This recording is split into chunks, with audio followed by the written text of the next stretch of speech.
Bonjour professeur Bonjour. Ismaili. Alors ça nous fait plaisir d'accueillir un expert comme vous ici à Fès au 20e congrès de la SMED. Je me présente, c'est Dr Oumaima El Abed, je suis résidente en hépatogastro-entérologie à Fès et je suis membre de la SMED Junior.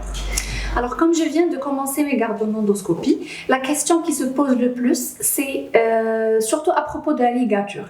Comme vous le saviez déjà, c'est que l'hémorragie par rupture des varices œsophagiennes représente la deuxième cause la plus fréquente d'hémorragie digestive haute. Ma question c'est comment réussir ma séance de ligature et est-ce qu'il faut bien aspirer la varice et surtout à quelle distance en suscardial on doit commencer la ligature. D'accord. Donc, d'abord, je remercie les membres du bureau de la SMED pour l'invitation. Je suis ravi de participer à cette initiative, d'ailleurs une nouvelle de la SMED et du bureau actuel de la SMED. Pour répondre à votre question, c'est la prise en charge de l'hémorragie digestive par rupture de varices œsophagiennes ne se résume pas seulement dans la ligature des varices, c'est une prise en charge qui s'intègre dans une globalité. Il faut la faire chez un patient qui est stable ou stabilisé et s'intègre avec des drogues vasoactives, avec du lactulose, avec une antibioprophylaxie. Ça, c'est capital. Et puis, rétablir l'état hémodynamique si le patient il a besoin d'une transfusion sanguine. Et puis vient le rôle de l'endoscopie, qui a un rôle diagnostique et thérapeutique. Et bien sûr, comme vous avez dit, c'est la deuxième cause. Chez nous, dans l'oriental, c'est la première cause. C'est la première cause de l'hémorragie digestive haute, c'est la rupture des varices œsophagiennes. Donc, c'est quasiment notre pain quotidien. Et comme vous, c'est les jeunes gastro-entérologues qui sont en train de faire la garde et qui sont confrontés à de telles situations. Et donc, pour réussir, il faut vraiment faire un bon examen diagnostique. Et donc, faire une endoscopie déjà totale, c'est-à-dire arriver jusque là. La deuxième proportion de dénal, peut-être que le patient, même s'il est connu cirrhotique, il saigne d'autres causes, autres que les varices. Et puis venir faire la rétrovision et voir s'il y a des varices gastriques ou bien, et aussi connaître la classification de SARA. Et exactement pour revenir à votre question, on commence par la première varice, juste au-dessus de la ligne Z. On peut, dans les guidelines, aussi prendre les varices cardiotubérositaires grades, les GOV1. On peut les ligaturer, mais pour débuter, commencer déjà par les varices œsophagiennes et commencer par la varice la plus proche de la ligne Z. Donc, il n'y a pas vraiment de recommandation en matière de combien de centimètres au-dessus de la ligne Z. Donc, il faut checker son matériel avant. Il faut avoir une bonne aspiration. Et donc, il ne faut pas être rapide pour larguer l'élastique. Il faut connaître son matériel parce qu'il y a plusieurs types de firmes qui commercialisent ces kits de ligature. Donc, on aspire bien la varice.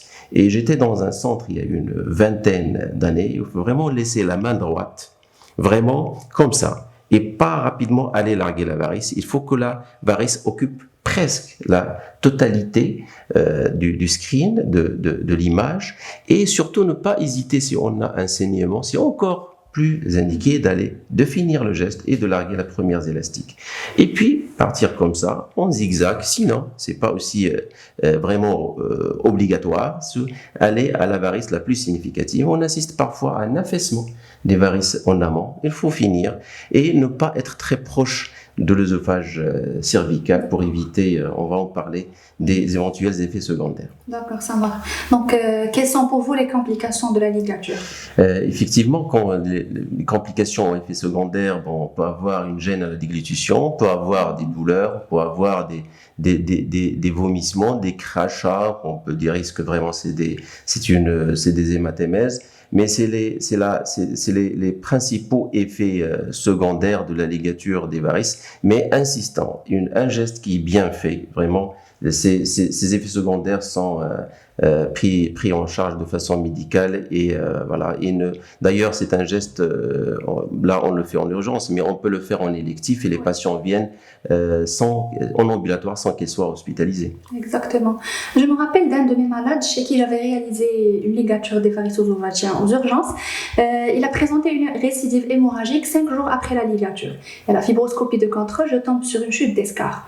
Donc ma question c'est quoi exactement la chute d'escar et quel est le délai d'apparition et comment on peut la traiter, comment on peut la prendre en charge? Personnellement, je pense pas que la chute d'escar est une complication. La chute d'escar est une complication quand il y a un retentissement. D'accord? D'ailleurs, le rouleau endoscopique, c'est-à-dire aller faire une endoscopie de contrôle, n'est pas systématique. La chute d'escar est le principe même, la chute d'escar, de la ligature. Donc on cravate une varice et elle va s'ischémier et elle va tomber. Souvent, ça passe sans, c'est-à-dire qu'on s'aperçoive, sans retentissement, sans hémorragie digestive. Mais quand il y a une hémorragie, comme le cas de votre patient, on peut faire un kit ou bien un rouleau endoscopique et voir. Peut-être qu'on n'a pas bien appliqué la varice, peut-être qu'on a pris une muqueuse, je suppose normale, avec la varice, et donc on peut avoir tombé sur un ulcère. Ces chutes d'escar étaient fréquentes avec ce qu'on faisait il y a une vingtaine d'années, c'est la sclérose. La sclérothérapie, elle était fréquente. C'est des ulcères post-geste. Et voilà, donc si on tombe sur une chute d'escar, essayez de voir, et si la varice est toujours, n'est pas très bien prise, on peut la prendre. On peut injecter du sérum adrénaliné, mais il n'y a pas vraiment de guidelines vraiment dans cette situation. D'accord.